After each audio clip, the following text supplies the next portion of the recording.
Hello and welcome to a special edition of Fresh Air Sport with me, Peter Johnson. I'm joined this week by an incredibly special guest and undoubtedly the biggest celebrity at the University of Edinburgh at this moment in time, Peter Sawkins, the reigning Great British Bake Off champion. Peter studies accounting and finance in fourth year and is a keen member of the University of Edinburgh badminton team. Thank you for joining me, Peter. It's an absolute pleasure to be speaking to you. We will, of course, turn the conversation to all things Bake Off. We couldn't not. But first of all, as this is a sports show, I would like to have a chat with you about the University of Edinburgh Badminton Society, which did get quite a lot of free publicity last year on Bake Off. So it was one of the first things we got to know about you last year is that you are a keen badminton player. It's clearly very important to you and it's central to your university life. Yeah, so badminton's been a big part of my life since I think I took it up when I was 10. So it's been a while now. And yeah, the university club forms a huge part of my life here. It's sort of my group, where most of my friends are from is in the university club. It's where I spend a load of my time outside of university at trainings, going to Bucks matches. So from my first year, I fell into the club. I loved the people in it. I loved all the training and the sport around it. Yeah, and I just spend a huge amount of time with everyone there. For any new students at the University of Edinburgh, the badminton club seems like a very sociable thing to get involved in. I think on looking on your website, I believe there's training or social events 5 or 6 days a week. It looks like there are a lot of pub meets as well. So it does look like it's a fantastic thing if you are looking to get involved in something. Yeah, it's always my advice if there's ever any new students coming to university to get involved in a society or get involved in a sports club, because I mean, I think most students are lovely people and really easy to get on with, but you find this common ground, this common interest, and it's a really easy space to get to know folk and to get to have really good conversations, both when you're in the badminton club, as an example, when you're on court and playing, but then also when you go to the pub after and you get to know people a little bit more. So it's a really great thing to do, to just get stuck in and join something. Yeah, so I saw there's a family initiative, just as maybe as a bit of a pitch to first years or new students. That sounds like it really is a fantastic way of getting to know people and really feel part of a team or as part of a society. Yeah, I think it's something that quite a few clubs do, is a family structure. So we get some old members to be the parents of a family, and then they bring in new students into their.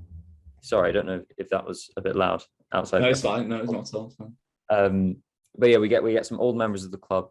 They're the parents of the family, and then they bring in new students and sort of take them for a meal, and then a night out is often how we do it. Last year we had to change it for COVID, so we rented out the whole hall for an individual family so they could have a family badminton evening together. And I think it's just a nice way to get first years into the club, or new members into the club, and really sort of for them to have a couple of older people that know what they're doing, that they can kind of latch onto and feel comfortable with for the night. And then everyone just gets involved after that point. I'm sure the people in your family get a great meal anyway. So that sounds fantastic. For those who are particularly good at badminton, there are several women's, men's and mixed teams, I think I was reading. What level do these teams compete at? And are you on one yourself? Yes, so we've got, in the badminton club, we've got 5 mixed teams, and we've got 6 guys teams. So all the mixed teams have both guys and girls as part of that as well. I myself am in our first team, and we, in the sort of last non-COVID year, we won the Scottish Division 1A Bucks League. So we did really, really well. We're absolutely chuffed with that. So then this year we're going to try and do the same thing now that things are back. We've got our first match on Saturday. So fingers crossed we can put in a good performance. So how does it work then? How many slots are there per team? So per team, we have about 8 guys and 8 girls in each team. And then for a mixed match, we'll take 4 guys and 4 girls to each match. And then if we have just a men's or a women's match, that'll be 6 guys or 6 girls. So it's really nice because you form that really strong bond with your team in all the matches. Yeah. Brilliant. Just shifting to a different sport for a second. In May, you completed the virtual Edinburgh Marathon in aid of the campaign against living miserably. Now, many people have suffered with serious mental health difficulties over lockdown and COVID. So how important was it to you to raise awareness of the issue? So I ran the Edinburgh Marathon virtually with a group from the Badminton Club this year. And it was quite a nice thing for us to do because we didn't have that badminton competition going on. And it was something to really focus our energy into and have like that goal that you normally have through badminton competitions during the year. So we really put a lot of focus on it, and we knew that we wanted to, whilst we were doing it, it was a big challenge for us. We thought that we'd raise some money along the way, and we picked CAM because, yeah, it's a really important issue. I think they deal a lot with suicide prevention, and thinking about the four of us that ran it all know someone close to us, that has died by suicide. And it's something that I think when we're younger, you never expect to have that, but actually it's a lot more common than you think. So yeah, we just raised money for them. They're a fantastic charity, and we were able to help them out in that little way and sort of get the word out about it as well. So it was a really nice thing to do. Yeah, that's fantastic. I've had my own kind of personal connections with that charity in the past, and they're absolutely fantastic. The work they do is brilliant. So that's a huge amount of respect for that. Now, just lightening up a little bit, we've talked about badminton, we've talked about running the Edinburgh Marathon. I can't have you on and not ask you a couple of questions about Bake Off. Now, over the last year, you've probably been asked every single question imaginable on the subject. So I'll hopefully not too fed up with them by now. This year, the series, we're recording this on a Tuesday. The first episode of the new series went out last Tuesday. You're still the reigning champion, although obviously you don't get a chance to defend that crown. We've now caught a glimpse of all the new bakers who are trying to succeed you this year. You've got the opportunity to watch it again as a fan, but it must feel a little bit different watching it as a former contestant, let alone winner.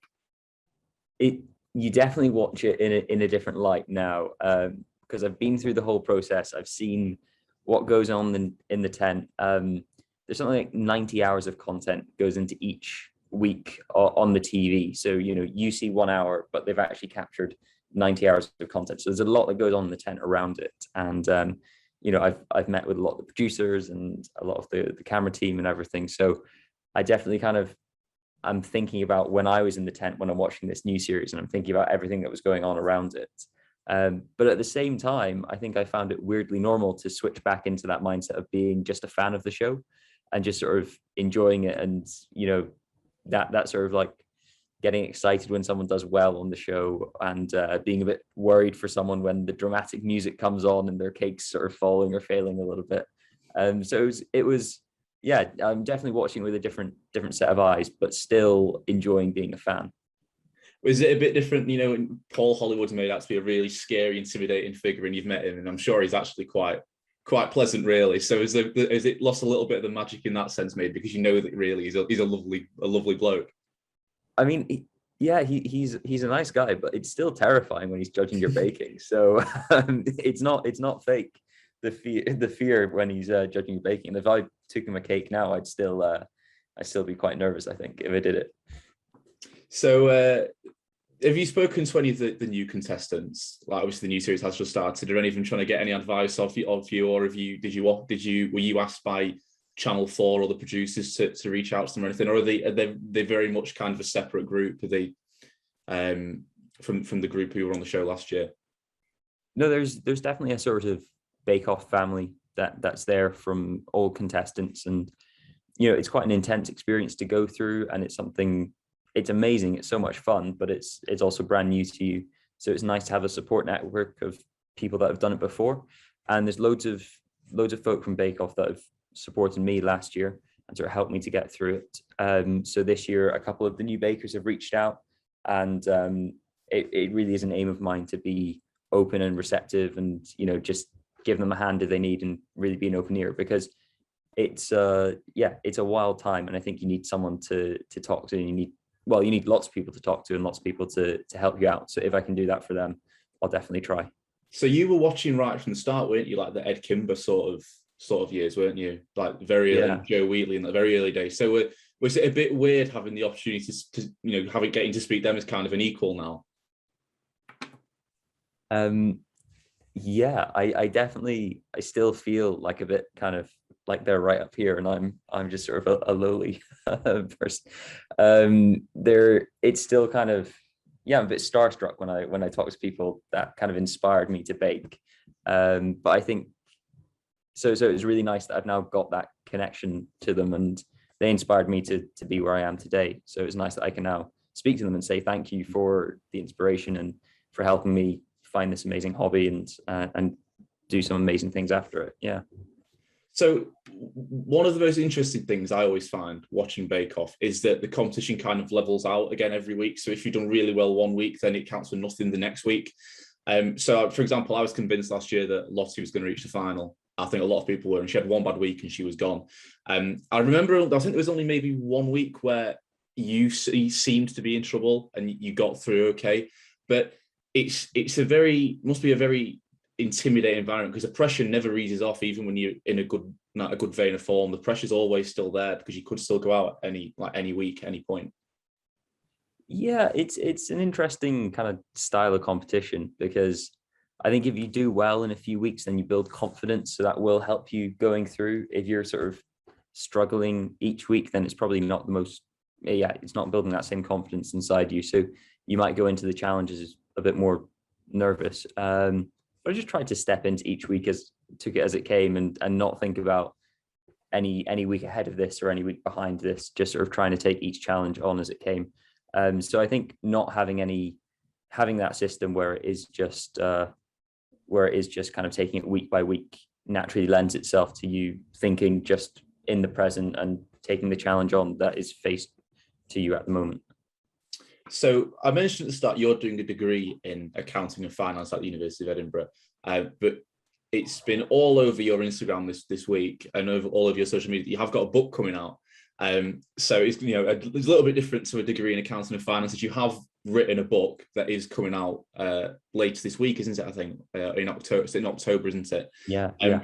So yeah, do you see? You probably get asked this question a lot. Do you see yourself going a bit more down the baking route, kind of when you finish university, or is accounting and finance something that you do see yourself carrying on with going forward? It's something that I'm asking myself a lot of the time as well, and I'm trying to figure it out. I think university is a great time to explore different avenues, explore different options, and I've been given lots of these amazing opportunities in baking. Having this book is absolutely incredible. I loved creating it. There's a lot of work creating it, but I love doing it, and so I think I'm just trying to run along with the studies and run along with all the baking stuff as best as I possibly can, and then trying to reflect on what I enjoy the most, what I'm sort of most naturally suited at, what's going to have the best prospects going forward, and then just try and make the best decision that I can at some point. But whilst I'm still at university, I'm living in this sort of nice dreamland where I can run everything together and just sort of figure it all out. I mean, there have been some bizarre opportunities that have come your way, I'm sure. I mean, I remember last year, I think it was not long after you won it, I remember seeing that you'd set up a little studio in your flat, a little filming studio, and you were live on American breakfast TV or something, weren't you? Yes, that was a terrifying morning. We went on, it was Good Morning America, and yeah, we were Skyping in from our flat where the Wi-Fi had been a little bit dodgy in the days prior, just from my phone, broadcasting live to America, which was an absolutely crazy thing to do. So our little Marchmont flat just was being streamed live to across in the States. That's incredible. So no, just returning to your book, because it's only fair that you've come on here, so we'll do a bit of publicising for you. You have got this book coming out. It's 100 recipes, aren't there? 100 baking recipes. Is it packed full of bakes you made on the show? Can we make our own Edinburgh cityscapes out of bread, or Chris Hoy tribute cakes? It's there's a couple of sort of challenging bakes, I suppose, more kind of project bakes. But no, I'm not doing sort of like cake bus or any of the ridiculously challenging showstoppers from Bake Off. It's just really how I love to bake and what I love to bake. So there's some unbelievably simple things in there. There's some scones and shortbreads and tray bakey style things. But then there's sort of all the way up through slightly more complicated cakes and pastries and things, and right up to the most sort of complicated thing I think is a croque bûche in it, which is a fairly challenging bake to make. But no, it's not all super simple. It's not all really challenging. I like to think there's a good mix in it because that's how I like to bake, and that's what I've put in the book. I mean, I remember watching last year, and you've probably thought the same when you sat watching it in the past. Some of the ridiculous challenges they've got to do for the showstopper, and you think, why? Who thought of that? Why are we being asked to do this? Was that, I suppose, it was a little bit more real when you had to do the challenge yourself and come up with your own ideas? I mean, that must have been impossible some weeks with some of the ridiculous showstopper challenges. It was a bit terrifying the first week that we got the recipe request, and it said make a cake bust of a personal hero of yours, and it was just, goodness me, that's how am I going to make this? That's going to be impossible. But you just had to attack the challenge, and it did stretch me because I've never made some of those things before, and it really forced me to develop and improve, because why on earth would I have made a cake bust? Why on earth would I have made a biscuit table setting before? But it really made me stretch myself and improve. So it was nice to do, but I probably won't do many of those sorts of things in the future. No, well, I mean, you have cracked Bake Off now, haven't you? So there's no reason. You've proved yourself. You've done it. Something you haven't proved yourself on just yet is this year, previous Bake Off winner John Waite is on Strictly Come Dancing. Were they in touch with you about that? Have they been trying to get you on it? They've not been in touch, but if they come calling, I wouldn't necessarily say no. It'd be the 2030 series, wouldn't it? I think, because he won it about 9 years. So you've got 9 years to sharpen up before they come knocking, maybe. Right. Well, maybe I should secretly get training. Something to work on. Finally, one last question before we wrap up. We've been really generously timed. Thank you so much. My mum did put in an application the last 2 years. So if she got through, she could have been competing against you. I mean, she's obviously not on your level, but I think she got as far as the phone stage, the phone interview, before she didn't progress any further. Have you got any top tips? Obviously, you aced the application process you got on the show. If you had maybe, I don't know, one tip to someone trying to apply to get on the show, what would it be? I think just be yourself and just try and show them what you love to do.